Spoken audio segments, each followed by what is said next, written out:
The extraction shuttle smelled faintly of disinfectant and overheated circuitry, which Eli took as a good sign. It meant the pilot expected to reuse it. He lay strapped to the acceleration couch, armor still on, boots still caked with someone else's dust, staring at the ceiling panel where a crack ran like a lazy lightning bolt. 12 hours ago, he had been convinced he would die in a corridor that smelled like burning insulation and fear. Now he was alive, which felt suspicious. The shuttle lurched as it cleared atmosphere. Eli muttered, "Easy there. I'm very fragile," even though his vitals said otherwise. The onboard medical AI ignored him, which he found rude but consistent with most artificial intelligences. Humans built machines in their own image, after all. They didn't take him to a hospital. That was the first clue something was wrong. No bright lights, no doctors asking him to rate his pain on a scale that never included existential. Instead, the shuttle docked with something massive, silent, and far too elegant to belong to a species that liked him. When the hatch opened, he was met by soldiers in armor that flowed rather than clanked. Their movements synchronized in a way that made his threat models hum softly in the back of his skull. "Ah," Eli said, sitting up with a wince he didn't need. "This feels like a promotion or an execution. Hard to tell which." No one responded. They escorted him through corridors that curved in ways human architecture stubbornly refused to acknowledge, the walls faintly luminous, responding to motion and biosignatures. Every step told him he was very far from any place that used coffee as a coping mechanism. The chamber they brought him into was vast without being ostentatious. That alone was unsettling.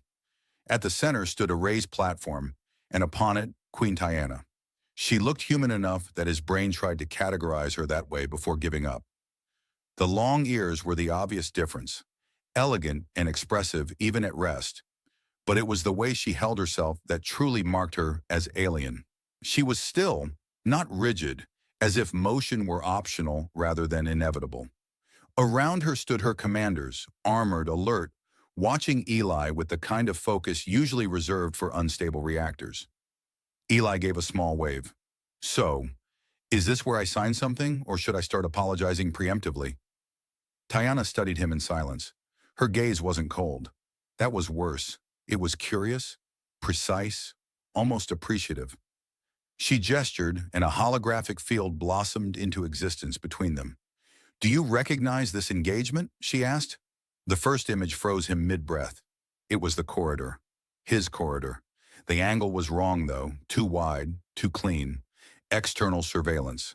The timestamp scrolled past, minute after minute, hour after hour. Eli squinted. "I'd say yes, but I'm not great with faces." The hologram shifted. He watched himself move, faster than memory suggested. Positioning, firing, retreating, advancing. Lines and vectors overlaid his actions, predictions blooming and collapsing in rapid succession. Enemy units flooded in and broke apart, again and again. One of the commanders spoke. "You held this position alone for 12 hours. Eli shrugged. "I'm stubborn." Another gesture, and the footage accelerated. Patterns emerged. Too many patterns. His stomach tightened. "Our analysts observe coordination," Tyanna said. "Squad-level tactics, flanking maneuvers, suppressive fires synchronized with repositioning." She tilted her head slightly, ears angling in a way that made his predictive models flag heightened interest. "Yet all records confirm there was only you."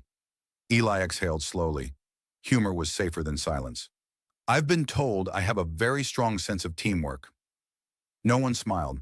The hologram isolated a moment, his moment, when an enemy breach should have overwhelmed him. Instead, he had moved before they appeared, firing into empty space that became occupied an instant later. "How did you know?" Tyanna asked. Eli opened his mouth, closed it, then tried again. "Lucky guess."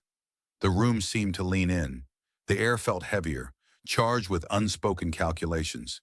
His internal processes, always running, began flagging probabilities he didn't like. They weren't angry. They weren't suspicious. They were impressed. That realization landed harder than any impact. Eli had learned long ago that admiration was just another form of danger. He looked at Tyanna, really looked at her, and saw not a monarch seeking leverage, but a leader recognizing something rare. "Well," he said carefully, forcing a crooked smile, "if you're going to keep replaying my greatest hits, at least let me sit somewhere comfortable. I don't usually perform without snacks." For a fraction of a second, so brief even his augmented perception almost missed it, one of Tyanna's ears flicked in what might have been amusement, and that, more than the footage, terrified him. They let him sit, which Eli appreciated more than he was willing to admit. The chair unfolded itself from the floor with a soft, almost polite hum, adjusting to his weight, posture, and, annoyingly, his center of gravity before he could slouch properly. He tried anyway. The chair compensated. He frowned at it. "Show off," he muttered.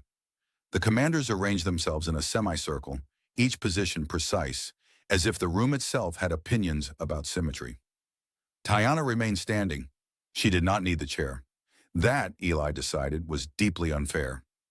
The hologram reconfigured, peeling away the raw footage and replacing it with layered abstractions. Combat timelines spiraled outward. Probability cones bloomed and collapsed like mechanical flowers. Every movement he had made was dissected, replayed, and annotated with unsettling affection. "This segment," one commander said, voice neutral, "is statistically inconsistent." Eli leaned forward despite himself. "That's my favorite kind." They highlighted a 5-second interval, 5 seconds in which he had advanced instead of retreating, stepping into what should have been lethal crossfire. According to every tactical doctrine Eli had ever been trained in, or rewritten internally, he should have died. Instead, the enemy fire arrived half a second late. "You altered position before hostile units breached sensor range," another commander said. There was no auditory cue, no visual confirmation. Eli watched himself on the hologram, younger by a day and infinitely more tired. He remembered the feeling, the pressure behind his eyes, the subtle certainty that something bad was about to happen slightly to his left. He shrugged. "I had a feeling." Several commanders turned to Tyanna. She inclined her head, allowing the analysis to continue. They layered predictive models over his movements. Ghostly silhouettes appeared beside him. Hypothetical squad mates, projected by their software to explain his efficiency. The system insisted there should have been 3, sometimes 4 of him. Eli snorted. "I'd argue with myself constantly." "This pattern repeats," Tyanna said, "again and again. You act as if you are coordinating with others who do not exist." "Bold of you to assume they don't exist," Eli replied. "Maybe they're just very shy." Silence followed. He sighed. "That was a joke." The chair shifted, as if uncomfortable on his behalf. They moved on. Environmental data flooded the display. Temperature spikes, micro-fractures in the walls. Atmospheric contamination levels. The corridor had been actively trying to kill him long before the enemy showed up. Eli recognized the readings with a distant fondness. It had been a bad day. "You compensated for structural failure before it occurred," a commander said. "You avoided zones that had not yet collapsed." Eli scratched at the edge of his gauntlet. "Look, if this is about property damage, I'm willing to apologize. But that hallway started it." Tyanna's gaze never left him. "You perceived outcomes before the conditions fully formed." "That makes it sound mystical," Eli said. "I assure you, it was very unpleasantly practical." She raised one hand, and the hologram froze. "Tell me," she said, voice calm, "how often does this happen?" He hesitated. Humor flickered up, reflexive, protective. "Depends. Is this a survey?" Her ears angled forward slightly. Attention, not threat. Eli exhaled. "All the time." The room felt quieter after that, as if the ship itself were listening. They did not accuse him. That was the second unsettling thing. No demands, no raised voices, no immediate attempt to claim him as a resource. Instead, questions followed. Careful, precise, almost respectful. When did it begin? How far ahead could he anticipate? Did the sensation feel external or internal? Could he ignore it? "Sometimes," he said. "Ignoring it usually ends poorly." "Poorly for whom?" a commander asked. Eli smiled thinly. "Yes." Tyanna stepped closer, descending from the platform without ceremony. Up close, the differences were clearer. The long ears, yes, but also the eyes. Too steady, too aware, like someone accustomed to seeing through layers rather than surfaces.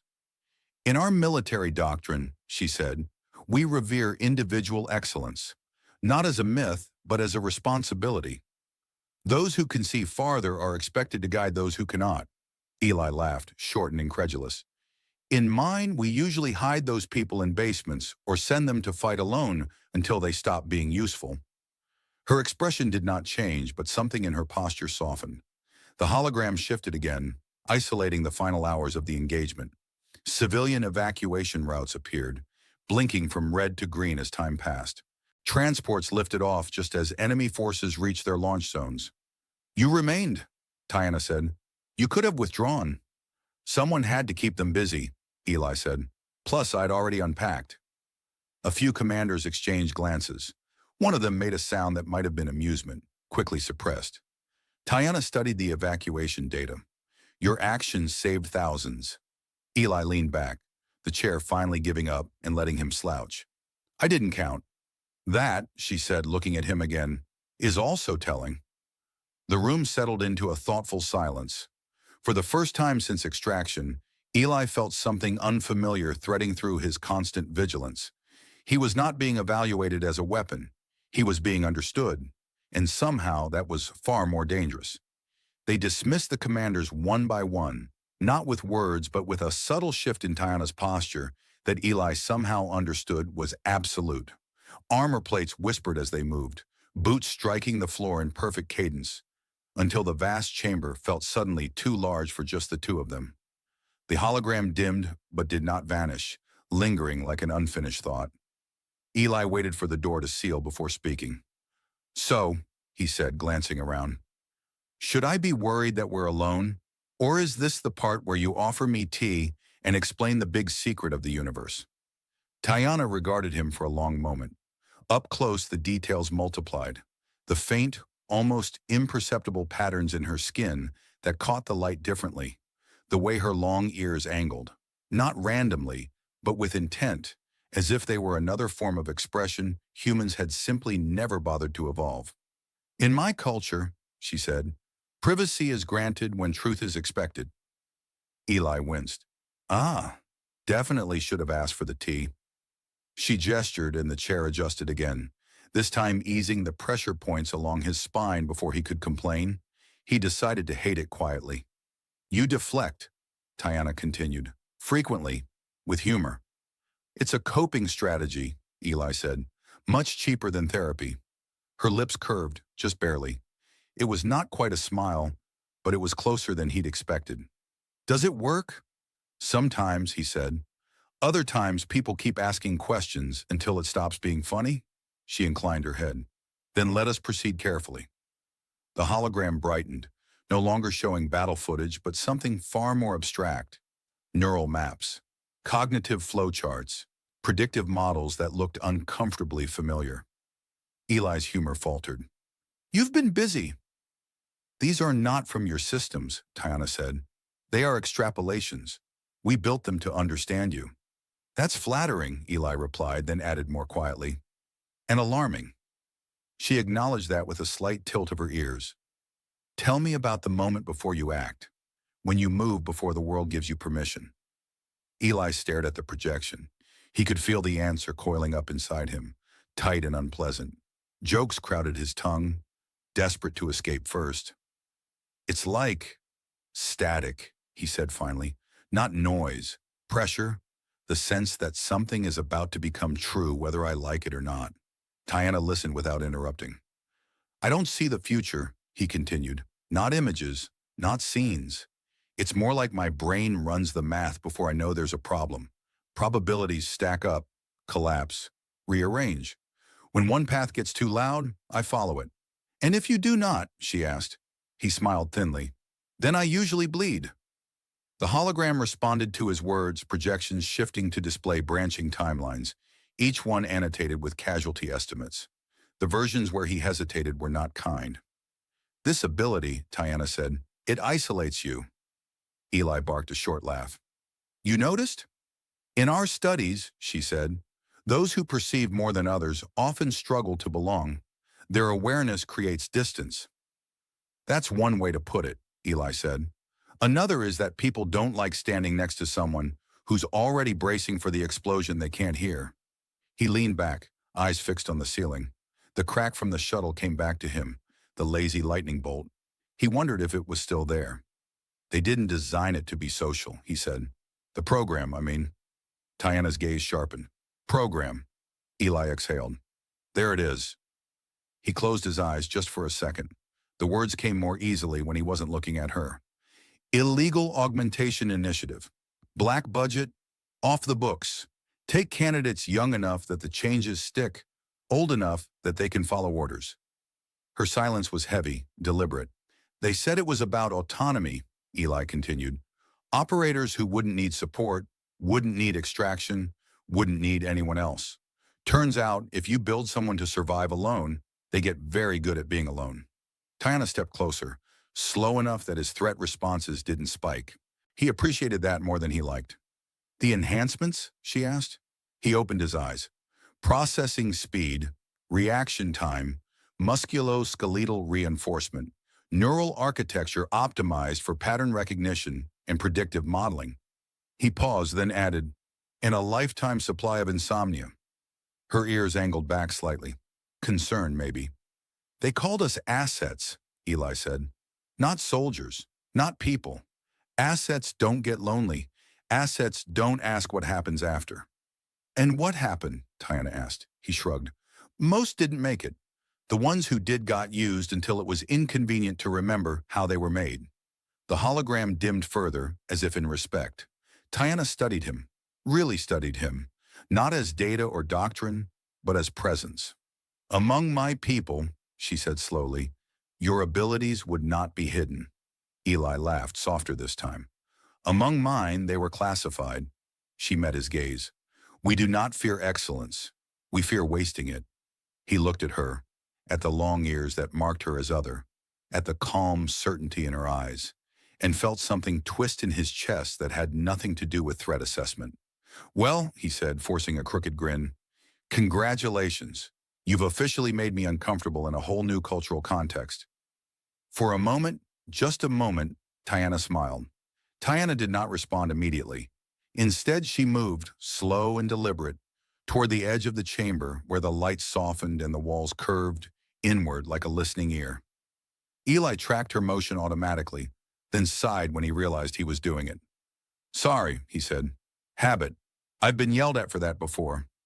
You observe, she replied. Observation is not an offense here. That's refreshing, Eli said. Usually it gets me escorted out of rooms. She gestured and the chamber shifted. The holographic projections dissolved, replaced by a wide, translucent display that showed something entirely different. Not battle, not data.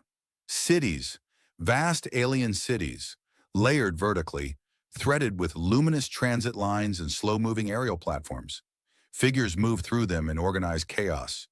Different species, different shapes, all somehow synchronized. This is not a demonstration, Tyanna said. It is context. Eli whistled softly. You lead all this? I am responsible for its defense, she said, and its failures. He nodded. That at least was familiar. They walked, him seated awkwardly in a chair that insisted on keeping pace beside her, like a well-mannered pet. He shot at a glare. It ignored him. You spoke of isolation, Tyanna continued, of being made to endure alone. Engineered, really, Eli said. Isolation wasn't a side effect. It was the feature. She stopped near a projection showing a training complex.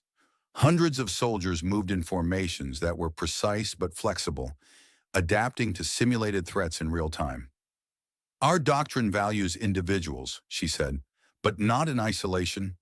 Excellence must be seen, challenged, refined. Otherwise, it turns inward. Eli studied the soldiers. Looks healthy. It was not always so, Tyanna said.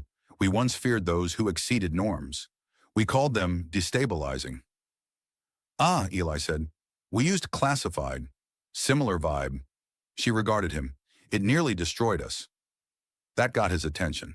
That bad? We suppressed our most capable, she said.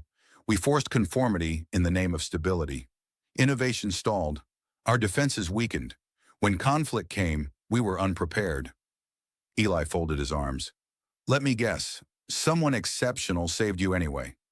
Yes, Tyanna said simply. But they did not survive the peace that followed. Eli winced. Yeah, peace is dangerous that way. She turned to him. You survived your war? Barely. And now you are expected to return to a society that does not know what to do with you. He laughed, a sharp, brittle sound.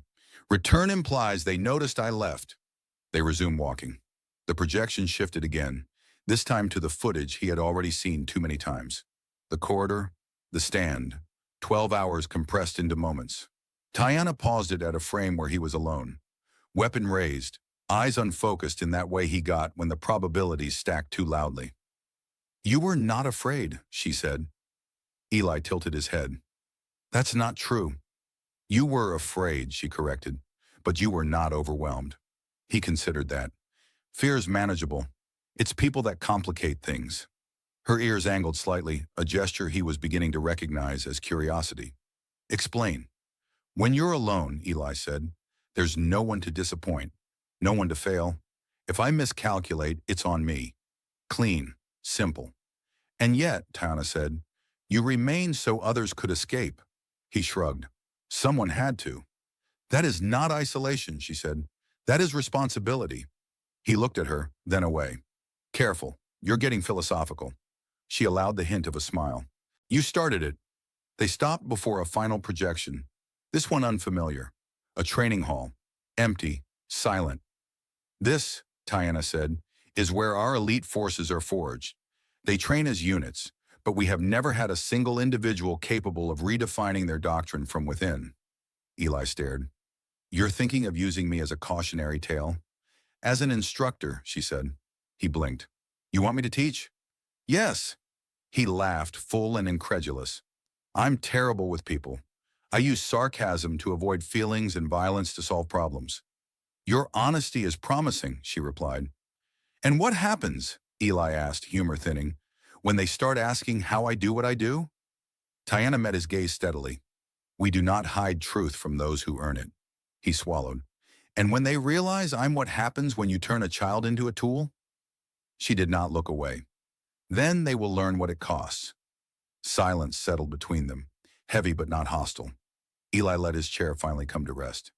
You know, he said quietly, back home, people look at me and see a mistake that worked too well. Tyanna stepped closer, not invading his space, sharing it. Here, she said, I see a survivor who endured what should never have been required. He huffed a laugh. You're dangerously close to validating my life choices. Her ears flicked. Amusement, unmistakable this time. Eli, she said, using his name with care, I am not offering you a weapons role. I am offering you a place where what you are is understood. He looked at the projection of the empty hall, then back at her.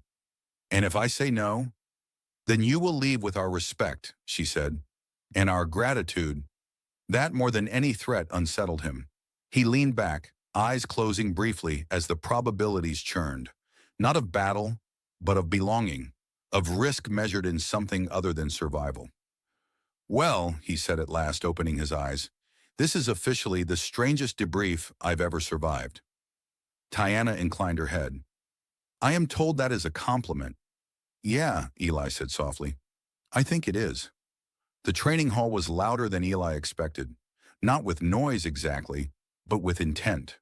Every movement echoed with purpose, every footfall measured, every breath part of a rhythm he could almost feel pressing against his skin.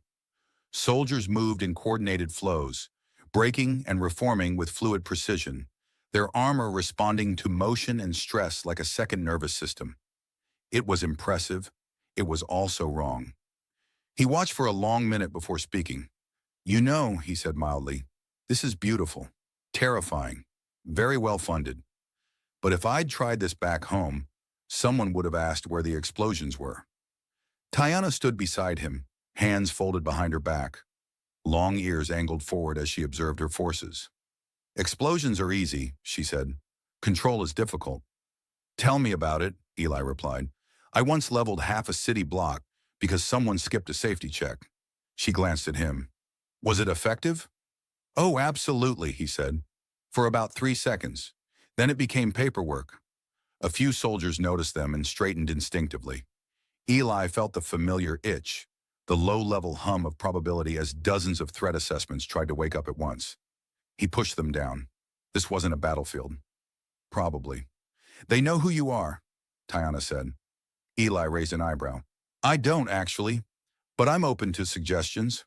They know what you did, she clarified, and what it required. That made him uncomfortable in a way enemy fire never had. He shifted his weight, the chair, mercifully absent this time, no longer betraying him. A training scenario reset. The soldiers moved again, faster now, sharper. Eli watched patterns emerge, then fail. They were good, very good, but they were bound by assumptions.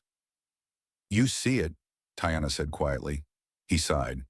Yeah, they're thinking like units, not like inevitabilities. She considered that. Explain. They're reacting to threats, Eli said, not outcomes. They're waiting for the world to tell them what's happening instead of deciding what must happen. Tyanna's ears flicked. Interest. One of the commanders approached, cautious but composed. You believe our doctrine is flawed? Eli grimaced. I believe it's incomplete, which is different, also less insulting. The commander studied him. Demonstrate. Eli laughed despite himself. You don't ease into things, do you? Time is valuable, the commander said. Story of my life, Eli muttered. They cleared a section of the hall. A simulation spun up, threats blooming into existence across the projected terrain. Eli stepped forward, rolling his shoulders, feeling the old familiar alignment click into place. He hated how natural it felt. Okay, he said, raising his voice. First rule, stop waiting. The simulation attacked. Eli moved, not fast, but early. He redirected one soldier before an ambush formed, repositioned another before their cover failed, adjusted firing arcs before targets appeared. The soldiers followed instinctively, trusting his corrections without fully understanding them. Within minutes, the scenario collapsed. The threats never materialized. Silence followed. Eli exhaled. See? No explosions, much less cleanup. The soldiers stared at him, expressions ranging from awe to deeply unsettled. Eli recognized the look. He'd worn it himself once. Tyanna approached, eyes bright with something dangerously close to pride. You do not command, she said. You anticipate. Yeah, Eli replied. It's a bad habit. The commander inclined his head. This perspective, it is costly. Eli's humor faltered. You have no idea. They dismissed the trainees, leaving the hall quiet again. Tyanna walked with him along the edge of the space, her pace unhurried. You fear what this represents, she said. I fear what it reminds me of, Eli corrected. I've been the proof of concept before. She stopped, turning to face him fully. I will not reduce you to that. He searched her expression, running 1,000 micro-predictions that all came back inconclusive. That somehow mattered. Back home, Eli said, voice lighter than the subject deserved. When someone like me showed results, they didn't ask if I was okay. They asked if they could make more. Tyanna's ears angled back. Anger this time, controlled but real. We do not replicate suffering. Good policy, Eli said. Highly recommend. She studied him for a long moment. Stay, she said, not as an order, not as a plea. Eli looked back at the empty hall, the space where soldiers had moved differently because of him. For the first time, the probability noise softened. Not gone, but quieter. You're aware, he said carefully, that I come with complications. Tyanna inclined her head. So does anything worth keeping? He laughed, surprised by the sound. You're very good at this. At leadership, she asked. At making impossible offers sound reasonable. She allowed herself a small smile. Eli folded his arms, staring at the far wall. I don't know how long I can stay. That is acceptable, Tyanna said. Belonging is not measured in permanence. He nodded slowly. The thought settled somewhere deep, unfamiliar and fragile. Well, he said, glancing back at her, humor returning like a reflex that no longer felt purely defensive. If I'm going to help rewrite your military doctrine, I'm going to need a workspace. And maybe something resembling food. Her ears flicked again. Amusement, unmistakable. Come, she said. We will start with nourishment. Eli followed her out of the hall, the echo of his steps sounding different now. Not lighter, not heavier. Just less alone. The offer did not arrive as a speech. That would have made it easier to refuse. Instead, it arrived as routine, folded into the day like it had always been there. Eli noticed it only because his internal alarms wouldn't stop whispering that something important was happening, and he was being rude by pretending otherwise. They walked through a section of the station he hadn't seen yet, quieter than the training halls, warmer in tone. The walls here absorbed sound instead of reflecting it, and the lighting adjusted not just to movement, but to posture, dimming slightly when Tyanna slowed, brightening when Eli lagged behind. He squinted at a ceiling panel that shifted color as his pulse spiked. Your ship is very emotionally aware. It responds to stress indicators, Tyanna said. You are expressive. I call it transparency, Eli replied. It keeps people honest. It keeps my engineers busy, she said. And there it was again. That small curve of her mouth that wasn't quite human, wasn't quite alien, and somehow made the corridor feel less like a corridor and more like a conversation. They entered a room that looked nothing like a command center. No displays, no tactical overlays. Just a wide viewport looking out at a slow river of stars, distorted gently by the station's motion. A table occupied the center, its surface dark and unmarked. Eli stopped short. This is either where you recruit me or where you convince me I'm already recruited. Tyanna gestured toward the table. It unfolded into seating with subtle precision. Sit, she said, then added, please. He sat, carefully. The seat adjusted, then stopped, as if deciding not to embarrass him again. You have seen our forces, Tyanna said. You have influenced them. Briefly, Eli replied, like a bad habit. And yet, she continued, they adapted faster than projected, faster than they ever have. He rubbed at his wrist where old interface scars lived under the skin. People adapt when they stop being afraid of being wrong. She considered that. Among my people, fear of failure is taught young. It is difficult to unlearn. Tell me about it, Eli said. I was taught fear was a performance metric. Silence settled, but it wasn't heavy. It was deliberate. We offer you a position, Tyanna said at last. Not rank, not command, influence. Eli snorted. That's worse. Her ears angled in question. Influence means responsibility without authority, he said. People listen, but they don't have to. When it goes wrong, it's still your fault. Yes, she said calmly. He leaned back, staring at the stars. You really know how to sell this. You deserve honesty, she replied. We do not need you to fight for us. We need you to teach us how not to fight the wrong battles. He closed his eyes. The probability noise stirred, then quieted, as if confused by a future that wasn't sharp-edged. And the part where I don't belong? He asked. Tyanna did not answer immediately. She moved to the viewport, hands clasped behind her back. Belonging, she said, is not sameness. It is recognition. He opened one eye. You rehearsed that. Twice, as she admitted. The first version sounded manipulative. He laughed, real and unguarded. Points for self-awareness. She turned to face him. Eli, what was done to you should never be repeated, but what you became does not need to be discarded. His humor thinned. Back home, those were the same sentence. Here, she said softly, they are not. The words landed without force, without demand. That was what made them dangerous. He tapped the table once, twice. If I stay, he said, I don't become a symbol, I don't become a template, and I don't become a miracle everyone wants to copy. Tyanna inclined her head. Agreed. And if I leave, he added, you don't chase me. Her gaze held steady. Agreed. He let out a long breath. You're very bad at coercion. I am very good at consent, she replied. He looked at her then, really looked, and for once the future didn't crowd him. There was no corridor, no incoming fire, just a choice that didn't feel like survival. All right, he said quietly. I'll stay. For now. Tyanna's ears lifted, unmistakable. Relief, restrained but real. For now, she echoed. He stood, stretching muscles that didn't need it. Just so we're clear, he added, humor sliding back into place. I'm not joining a cult. She allowed herself a full smile this time. We tried that once. It ended poorly. Good, Eli said. I hate group chanting. They walked out together, the stars drifting on as they always had. But something in the station shifted. Not lights, not systems, perspective. And for the first time since he could remember, Eli wasn't bracing for what came next. The station did not sleep, but it learned how to rest. Eli noticed the change before anyone told him it had happened. Corridors adjusted more slowly now.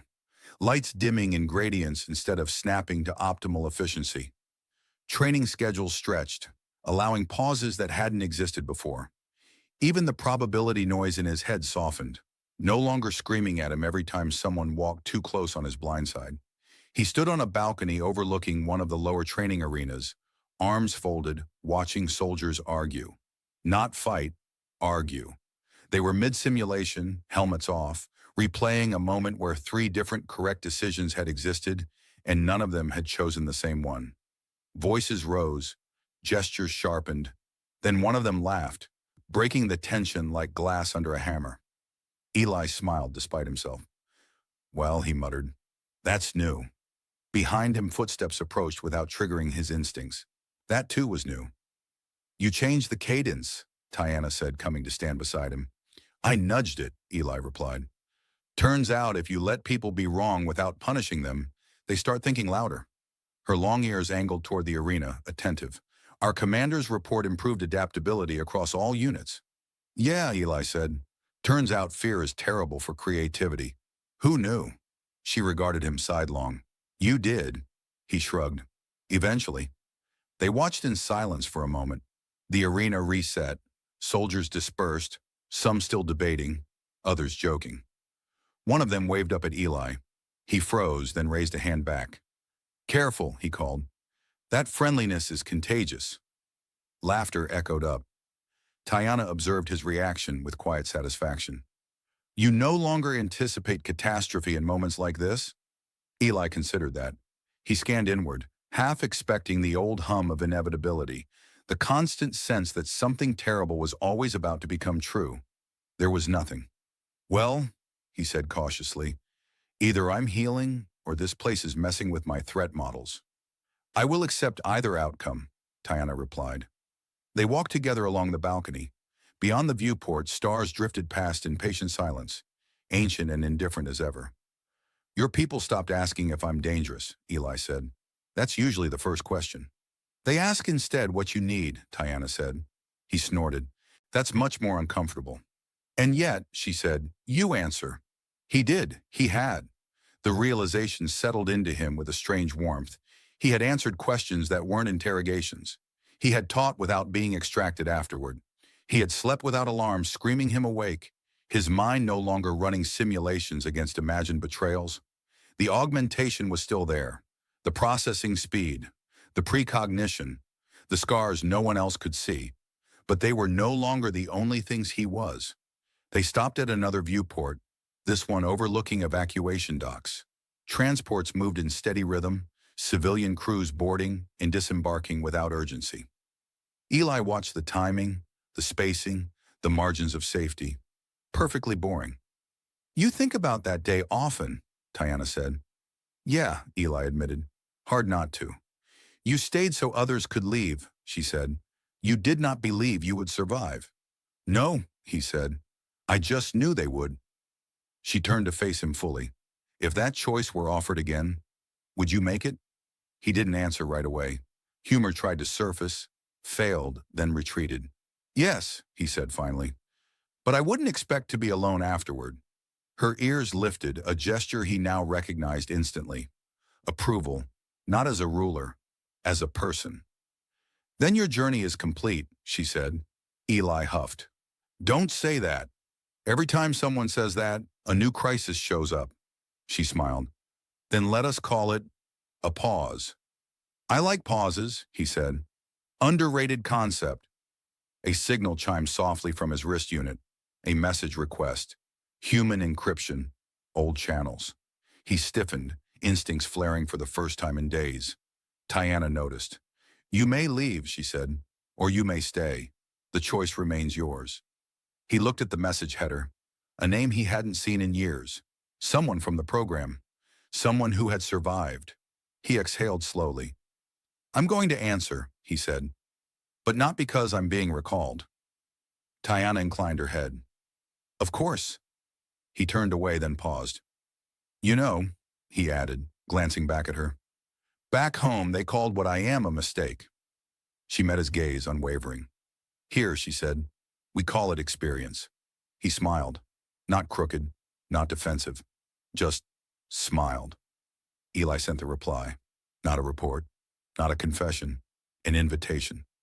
When he turned back, Tyanna was still there, watching the stars, the station, the people who now moved differently because he had been allowed to exist without justification. "All right," he said, rolling his shoulders. "What's next?" She considered him for a moment, then gestured toward the training halls, the classrooms, the places where futures were built instead of spent. "We continue," she said, "together." For once, the future didn't argue. It simply waited.